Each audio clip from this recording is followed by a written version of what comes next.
Okay, before we get talking about how muscle contraction works and tie that all into depolarization and repolarization, the whole basic premise of this that you've got to remember is that the inside of a cell, a normal cell at rest, inside is going to have a slightly negative charge. Outside, it's slightly positive. So you have this, what we call electrochemical gradient. You've got this charge difference. It's not neutral. It's negative inside the cell. And why is that? You also need to be familiar with this as to why. Inside the cell, potassium typically is higher concentration inside the cell than outside the cell. Sodium and calcium are typically very low concentration in the cell, but high outside the cell. All of these have a plus charge to them. Calcium actually has a +2 charge to them. So if you have more of a plus charge outside the cell, that's going to give you slightly negative or slightly positive charge outside, slightly negative inside. You need to remember which one is higher where, because in a moment, as we go through the steps of muscle contraction, this will explain why things move in the direction they do. Remember with diffusion, things want to go from a higher concentration to a lower concentration.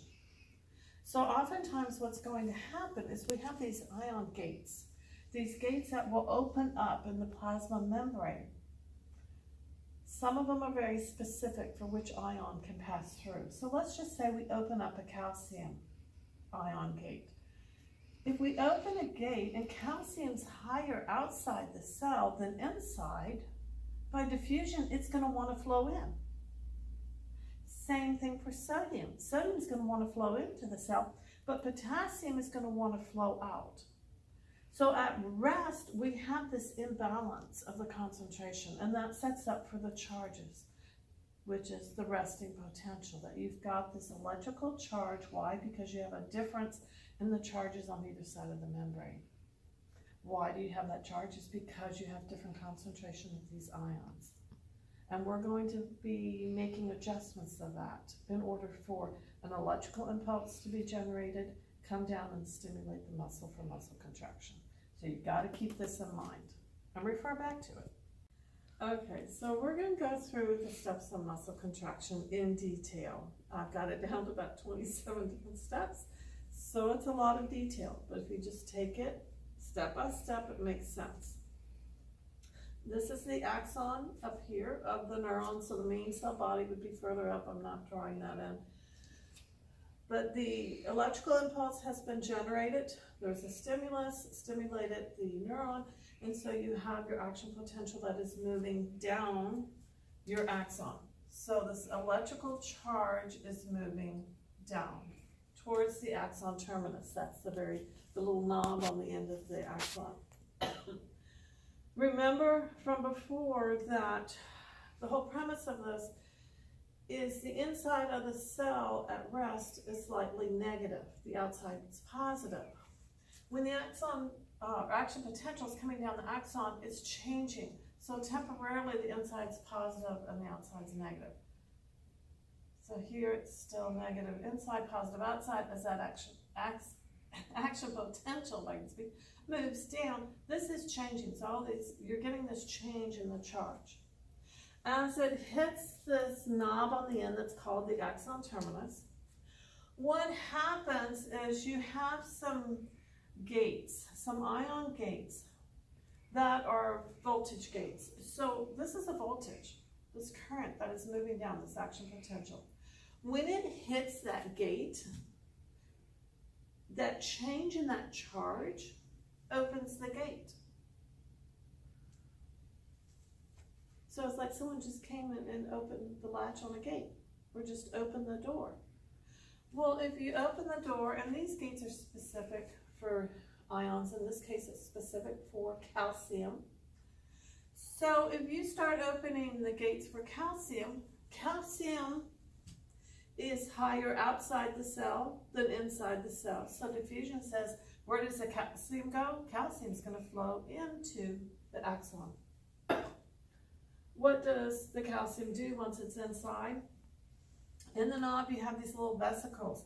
They are filled with the neurotransmitter acetylcholine. Now, in this case, we are looking at a neuromuscular junction, so we're looking at the connection of a neuron to a muscle. This will be a muscle over here. With skeletal muscle, the neurotransmitter is always going to be acetylcholine. Now, if it's a neuron to a neuron, there's possibility that that neurotransmitter could be a different chemical. But in this case, it's acetylcholine, which is what the ACH abbreviation is for. So what's a neurotransmitter? It is a chemical that is released from a neuron, and it's going to have an effect on another cell. So how does it get released? Once again, calcium influxes into the axon terminus. It flows in because of this action potential that was moving down. It is going to trigger these vesicles to move towards the plasma membrane.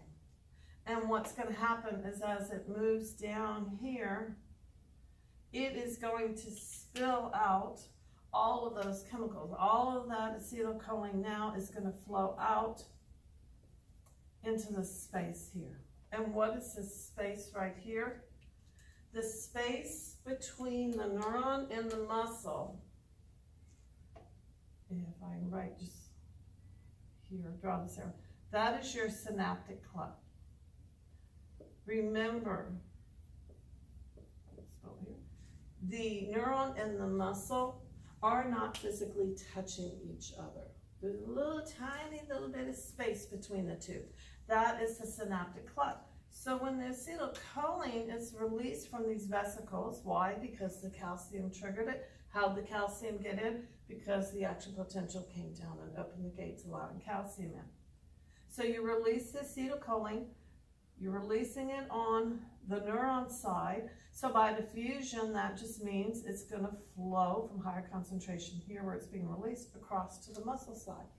There are receptors on the muscle side that are very specific. Once again, remember, there's a lot of specificity here, which the acetylcholine will bind to. So it will bind to these receptors right here. Remember, whenever you have binding of two things, there's usually going to be a shape change. And so now what happens as it binds, now is the acetylcholine going to bind to this receptor? No, because that's for something else. So it's just going to bypass it. But it binds to the specific receptors. And what that does is it opens another gate. And in comes sodium. Now remember, sodium in a resting cell is normally outside. It's a much higher concentration outside the cell. So when you open that sodium gate, you're going to have sodium flowing which direction? Inside, because it wants to go from high concentration to low concentration. So you now have this sodium, which is a plus charge, flowing inside. Remember, a cell at rest is normally negative. So if you're normally negative and now you have all this positive charge coming in, you're going to start to change the charge inside this muscle now. Through the whole cell, not initially, just in this region where the sodium is coming in. Well, if you have the sodium coming in, it is going to now trigger some of these other gates, which are what we call voltage gates. So they are opened by a change in the charge. You're changing the charge. So these are now going to open. What are they specific for? Also sodium. So now you thought you had a little bit of sodium coming in before, initially right here when you had the acetylcholine bind. Now you open up the voltage gates. So you have this massive influx of sodium.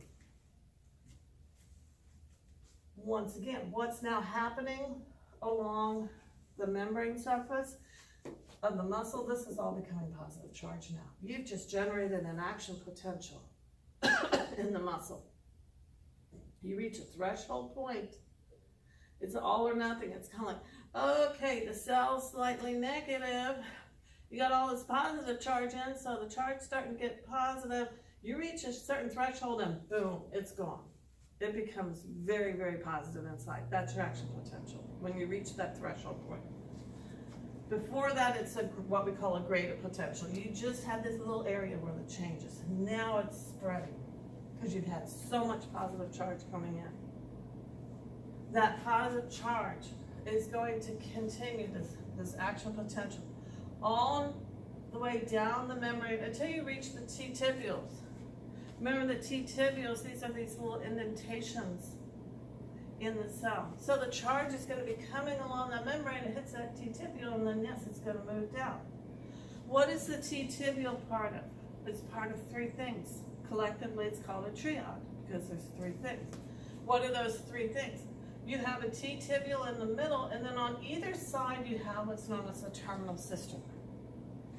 So terminal cisterna, T-tibial, terminal cisterna. That together is a triad. What's the importance of this? Guess what's stored in the terminal cisterna? That's where the calcium is stored. Calcium normally is high outside the cell. If it's in the cell, it's going to be stored. It will not be free floating in the cytoplasm. In the muscle cell, we call that the sarcoplasm. It's not going to be free floating here. It is going to be kept in storage. Think of a cistern, like a water cistern. You store water there. Well, in the cell, the terminal cistern, you store your calcium there. When that action potential reaches those terminal cisterna, the triad, that calcium that is stored is now going to be released out into the sarcoplasm. So it's like you open the doors there and you're releasing it all. And it's all coming into the sarcoplasm.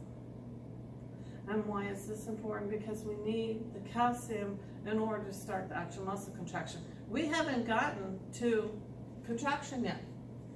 You're at what we call the excitation phase. You're getting the stage set for the contraction. Before we continue further with the muscle contraction, just as a reminder as to how the setup is. The blue line is your actin. That's going to be your thin filament. Remember, there are two sets of proteins that are associated with it. The orange is a protein strand, that's your tropomyosin. So you can hear me better. So the orange is the tropomyosin. The little black dots, that's the other protein, troponin. What happens is calcium is going to come in and it will bind at the troponin site. Whenever two things bind, there's always a shape change. So what happens, calcium binds to troponin, which is attached to the tropomyosin, the orange strand. So when calcium binds to troponin and there's a shape change, that's going to move the tropomyosin, or that's going to move this orange line. And why is that so important? It's because that orange line is covering up sites on the actin where the myosin, or the thick filament, binds to. Without calcium, those sites are covered up, so you don't have any binding. But if you expose that active site on the actin itself, that binding site, if you expose it, then the myosin can bind, and then you can start muscle contraction. So how do you expose it? You have to move the tropomyosin. You have to move this orange line out of the way. So how are you going to move it out of the way? Get the calcium to bind to the troponin. So it's as though if this meter stick were to be your actin, the thin filament. And with my lanyard, you try this. That is the tropomyosin. And so it's wrapped around it. Now, if the calcium comes, and let's say this black clip, hopefully you can see that, that is over an active site.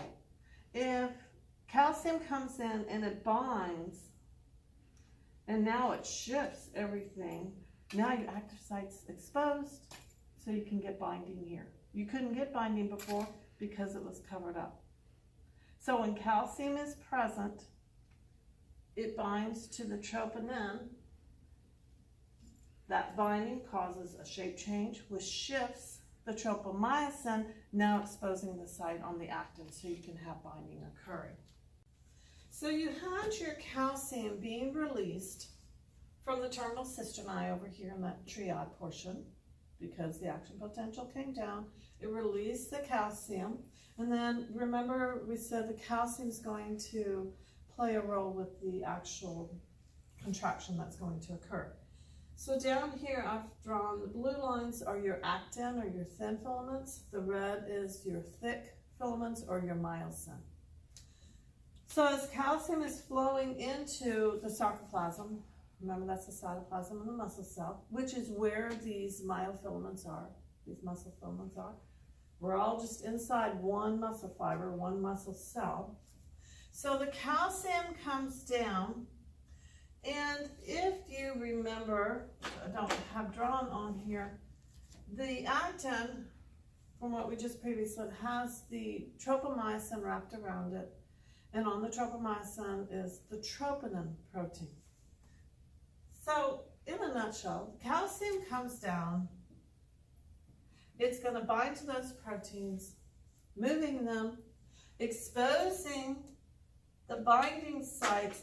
So now, remember the myosin has those little heads on them, those connecting points that can now bind to the actin. Why didn't it bind before? Because it was covered up. Why is it now uncovered and exposed? Because the calcium moved, was the trigger to move everything. And so this is what we call cross-bridging. That is when the myosin heads, we call these heads because they look like a little knob, they bind to the actin.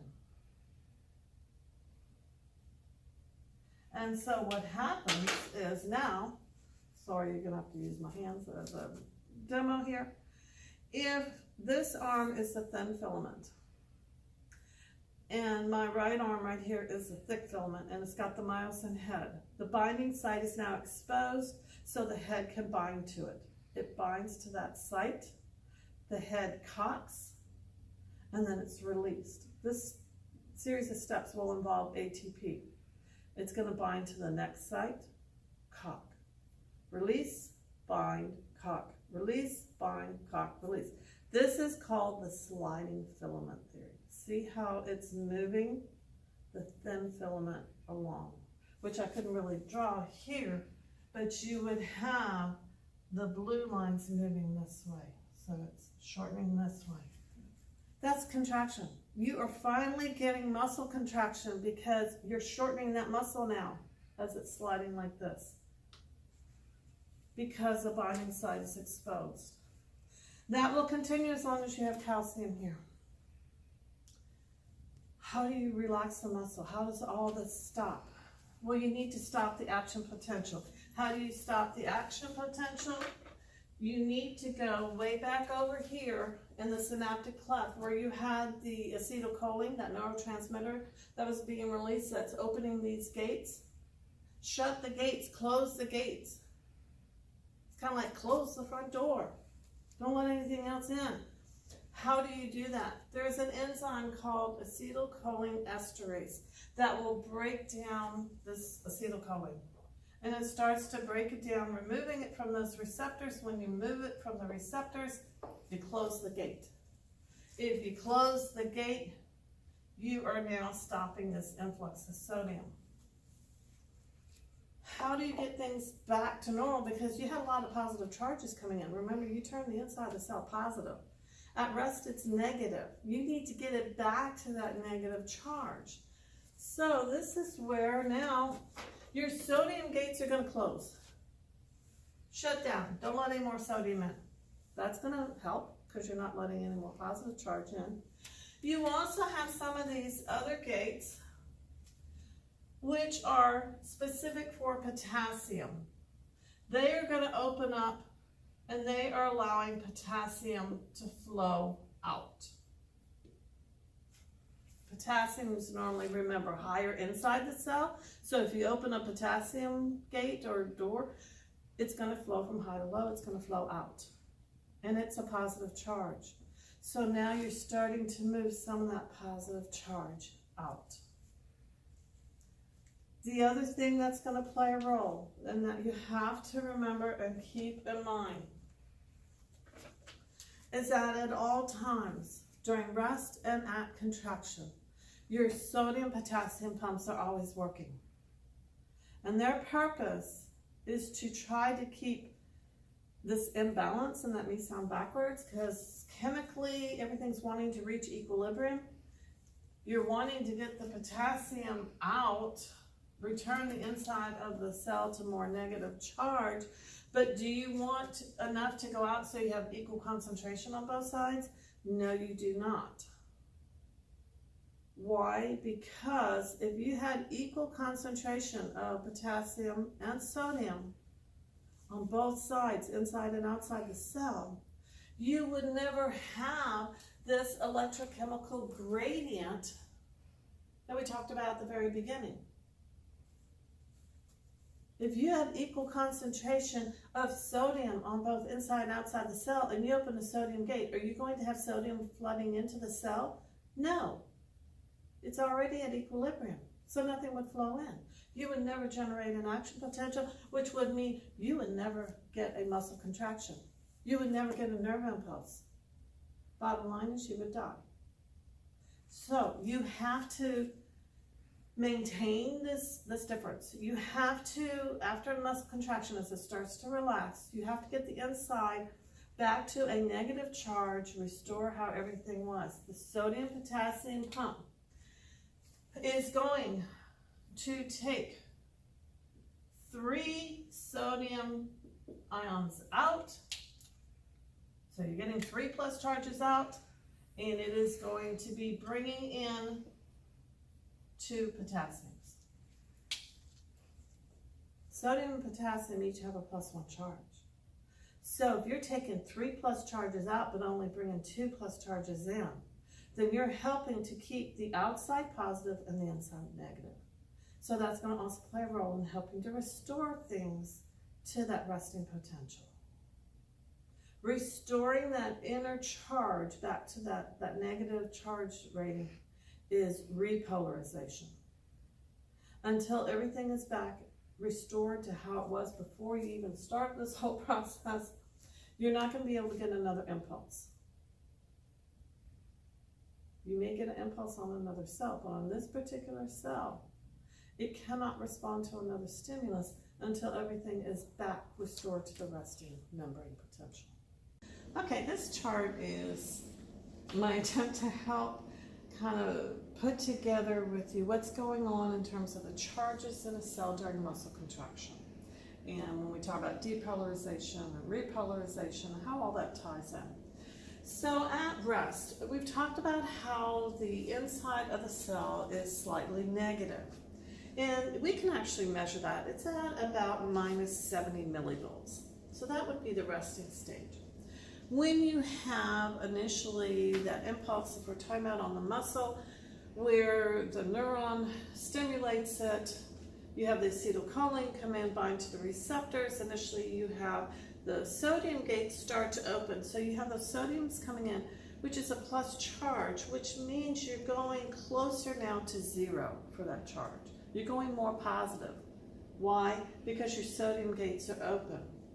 And initially you have them open, and then all of a sudden the voltage gates open where you have that huge influx of sodium and you get this dramatic rise. Threshold is about -55 millivolts. That's the point where if you can reach that point, you got action potential. If you don't quite reach it, nothing's going to happen. So that's sort of that magic number of all or nothing. You got to get to this point. Going to a more positive charge, so this yellow line here is 0 millivolts. You're going to go up to about +30 typically. As I said, during this rise up on this peak here, your sodium gates are open, so you have all that sodium coming into the cell, making it more positive. That is depolarization. When your sodium gates close, So now no more sodium's coming in, and your potassium gates open, and remember potassium is moving out of the cell, so you're taking that positive charge out. Now you're starting, because you're removing positive charge, you're starting to become more negative, and this is what we call repolarization. And that's going to continue on down, and sometimes you kind of overshoot a little bit. If you overshoot, technically this little area where you've gone even more negative than what the resting potential is, that's called hyperpolarization.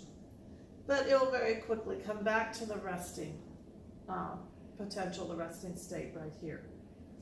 So depolarization, you're becoming more positive. Repolarization, you're returning, becoming more negative again, trying to get back to how you were at rest.